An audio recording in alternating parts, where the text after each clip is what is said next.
everyone. I'm Tina Reynolds, and I'm here hosting Black Stories That White People Need to Hear. I'm here with Ed Fletcher. I'm such a fan of yours. All of your coverage of the marches and rallies and protests have been excellent. I'm not able to show up myself because of the COVID, but I am living vicariously through you. Thank you so much. You're welcome. I felt it was kind of, I don't know, my duty, but one way that I could contribute to this cause and to help people get more information. Well, you're such a good person to collect the stories of others, and now here you are. I'm going to ask you a few questions to tell your story. First, I think that what I'm hearing from most people is that there's a weightiness to being Black in America, and the weight of the comfort of being in your home and around people that you're comfortable with, and then the weight of going out into a world that has the issues that we've all been talking about. Talk about the weightiness in your life. Obviously it's evolved at different phases of your life, but when I was little, you would, at first you had no notion of race, because we grew up in a neighborhood where there were white kids and Black kids, and we all played together. But by the time you're 7, you've probably been called a nigger at least once, and then you start to realize that like not all white people like you, and then you start to learn some history, and you're like it changes your approach to things, and you start counting the Black people in the room, and you start trying to take the flavor of a room and decide if this is a place that you want to be or whether you're comfortable. Ah, right. And at what age? That starts at 7, where you're starting to realize that things are different. It's not all. I think probably for me. By the time you start going to school and you start, there's other kids that have different ideas about race. I grew up in Orangevale, California, which was and still is now kind of semi-rural. People who want to live near horses and have large farms, and it's a little red country in terms of politically. So it wasn't like terrible, but it wasn't. It did become an issue at times. Yeah. And it were things that you thought about as a Black kid in a white environment. Did your parents talk with you about things? Yeah, my dad, both my mom and dad were conscientious about talking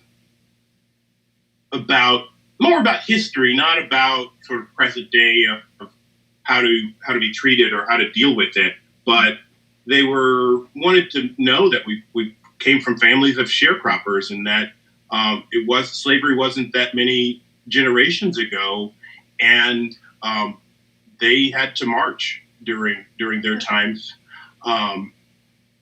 So we did sort of, once we were of age. By the time you're 10, you're starting to learn about a little bit about Black history. So tell me some things that have happened to you that I need to hear that can give me more heart for you. I think that's what the stories are about.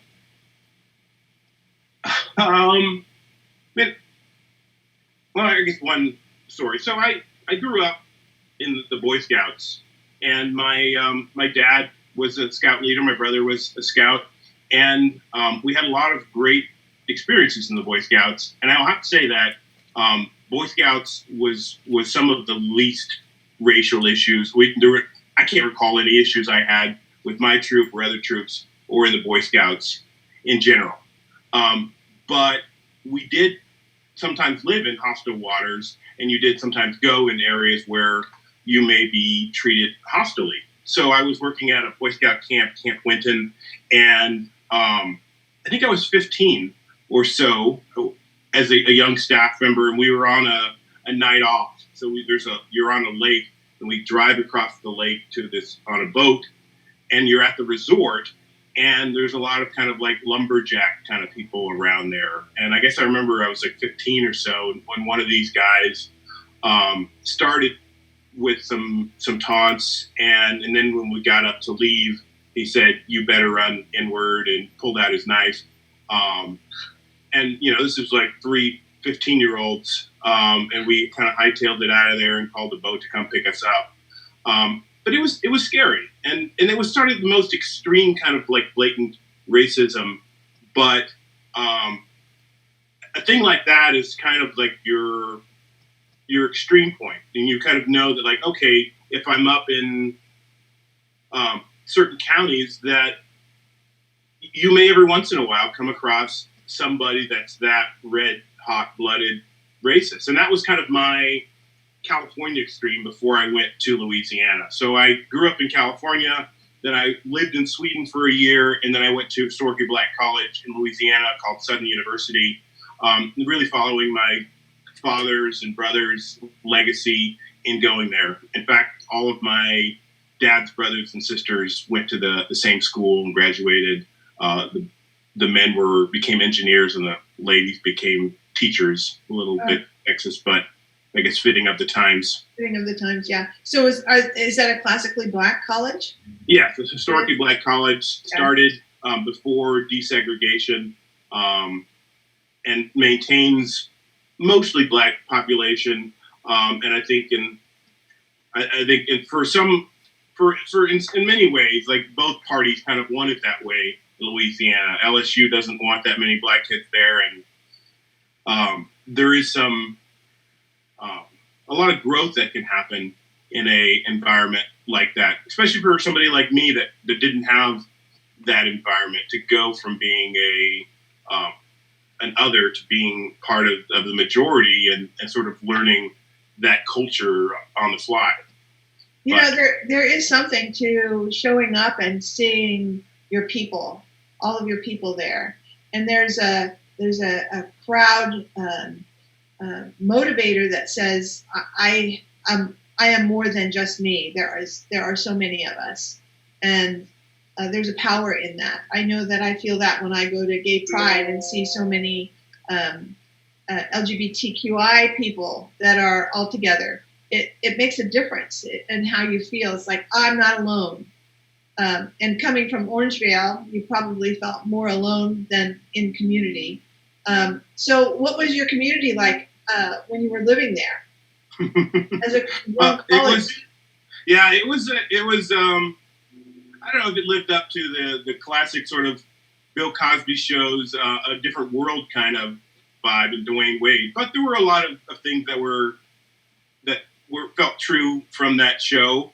I lived on campus for a year, and then I lived off campus with some of the journalism people. I was the editor of the student paper for 3 years, and then spent a year as the communications guy for student government. So it gave me a lot of really rich experiences and a great time. But as you might expect, there's also interrace things that happen, and me sort of facing, being not considered black enough, and learning how to like talk more black, and learning the movies I hadn't seen and dances I didn't know. So it was a point of stress for me coming the other way. But I learned a lot through that experience, both like at school and just being around school, and understanding the South in a way that I had never understood. Well, that has to be an education. It's like, so let's talk about Confederate flags. I'm sure that they were abundant then.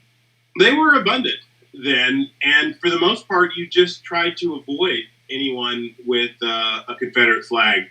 And I was an intern at the Louisiana, the paper there, the Baton Rouge Advocate, and I got to write a column about the Confederate flag. And I told this story about a guy that had a Confederate flag on his truck, and we were in an electronics store, and he was like trying to be friendly and chat with me, and he had a Confederate flag on his truck, and it was just like, he has no idea that like I want to flee him, and like just it's so much incomprehensible to him that, and maybe for him it was benign, but for us, it's so steeped in a tradition of slavery and of oppression, and for me, it signals like people and threats that I need to be aware of. Because back out there, like there's still cafes and bars and places that Black people aren't comfortable in or shouldn't be comfortable in. Well, yeah, you got to be careful. It's the same for LGBT people. I mean, there are just things that I'm aware of that I'm careful. I'm careful when I go into certain cities. It's like on our RV that we took to Burning Man. We take it on trips now, and we had an Elizabeth Warren sticker on it, and we went up to Reading. And I went, oh, God, I hope nobody hurts our RV. But knowing, and you need to know that if there's a Confederate flag on something, it's like they're sending a warning sticker. So are you saying that this guy didn't know that it was a hateful sign? He just thought it was a pride, a Southern pride? Well, so I think the lost cause kind of army may have been more effective than they knew. That after the Civil War, there's the Reconstruction period, and then when Reconstruction ends, the South regains control and start rewriting the history books to perpetuate this lie and to say that the Civil War wasn't about slavery. So perhaps there were some people that are so kind of wrapped up into this that they believe these lies, and he is one of the few that are carrying this flag, but maybe not as loaded with racism as his father or other people. But right. It's emblematic of this gulf between what they understand of how we feel about race and how they feel about race. And I was talking to a friend the other day about how we can go years without talking about race in this country. So that was the problem, that he doesn't know how I feel, or I don't know how he feels. But in this case, the feelings of the oppressed are more important than the feeling of the dominant society. So how do we get more of the history out there? I mean, journalists like you writing stories about the true things that happen. Your truth. You're wearing your shirt. What's the bottom of your shirt? I can't see it. Truth matters. There it is. It does. It's like, let's tell the real story. Let's tell the story about Christopher Columbus and make it Indigenous Peoples Day. And let's, talk about Juneteenth. It's like, I personally cannot believe how many people had never heard of Juneteenth. I'm just surprised. It's been around so long, and so many of my friends just didn't know what it was. How do we get those stories out? We need people like you to continue writing. The problem with the media now is that they're so click-driven that they have to chase the big story. So while this is the big story, they'll cover this. But as soon as this isn't the big story, they'll be covering what is giving the most clicks. Yeah. And you've seen some mild success with endowed journalists that are doing environmental justice reporting, or maybe LGBT. So let's talk about local Sacramento. Measure U. Let's talk about defunding the police. What are your thoughts on those two? I think the success that Black Lives Matter has had with this phrase "defund the police" has been phenomenal. I don't think it's as focus group tested as the Democrats would have liked, but they're not agents of the Democrats; they're agents of change, and I think that people should more think of it as a continuum and not are we going to pay zero or are we going to pay a third of our budget to the police? Maybe there's an answer that's less than a third. And I think the notion that more police means safer streets really was misguided. And Bill Clinton took us down that road, kind of usurping the Republicans' talking points.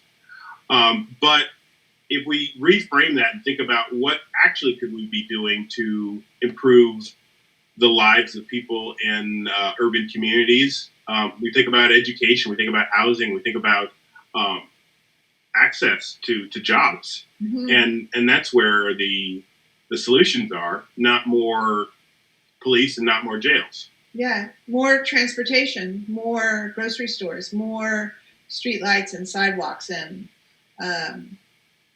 education.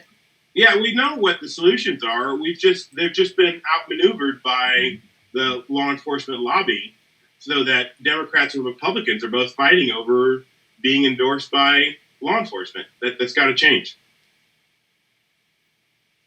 It does. It does need to change. And Measure U. Measure U. Yeah. I voted for Measure U. I have to self-confess that I listened to the story and I thought that it was a good idea. But now it's like, let the people decide. Well, you could kind of see it happening as Darrow was doing it. Every group he went to, he told a different story. And you're going to get this, and you're going to get that, and you're going to get this. And in the end, they want to spend it the way they normally spend money, and Measure U committee saying, no, we want to be consulted, and we want to try to use this money in a progressive way. So I think it's a really interesting fight for Sacramento, and whether or not they can adjust the budget. And then you've got the new councilwoman coming in that's going to have some very different budget proposals as well. Yeah, go, Katie, go. I'm a big fan. I think that those are the things that we can do locally that we can really get invested in, so that instead of building up Midtown where I live or East Sac, those funds go to South Sac and Del Paso and Arden Arcade, and we're really building the edges of our city, to build them up and to match where everybody else is. And I think that needs to be the way. That can be our form of reparations, so that we really take a focused look at the money that needs to go outside of all of our districts. The rich districts need to start funding the poor districts and just do it easily. And once everybody is equal, then we can start dividing the money up again. But not right now. Well, you think about, if you create that economic development in those other sectors of town, then they will begin to perform more functionally and create more wealth, which can then go to other sectors of the town. We don't do anybody a benefit to have one great shining thing in the middle and a bunch of rundown sectors around it. Yeah, it's true. So do you have any final thoughts that you'd like to share with white folk like me? I'm listening. I think the I guess the lasting kind of thought is that, let's try to have these uncomfortable conversations and do more than being colorblind. I think we got lulled into thinking that being colorblind is good, but if we're lulled into that false sense of security, we're not seeing the disadvantages that other people are experiencing in society. And if we can correct those things, then we'll actually live in a world that we all want to live in. Yeah. Well, Ed Fletcher, thank you so much for spending a little time with me. And please keep it on, because I follow you and you are filling me with information always. And it's not just during these protests. You always write wonderful articles and inform the public on such important stuff. So I appreciate you so much and all that you do and all that you bring. Thank you. Thank you. All right. Bye-bye. Truth matters. Ever forward. Truth matters. Yes, it does. Thanks again. All right. All right.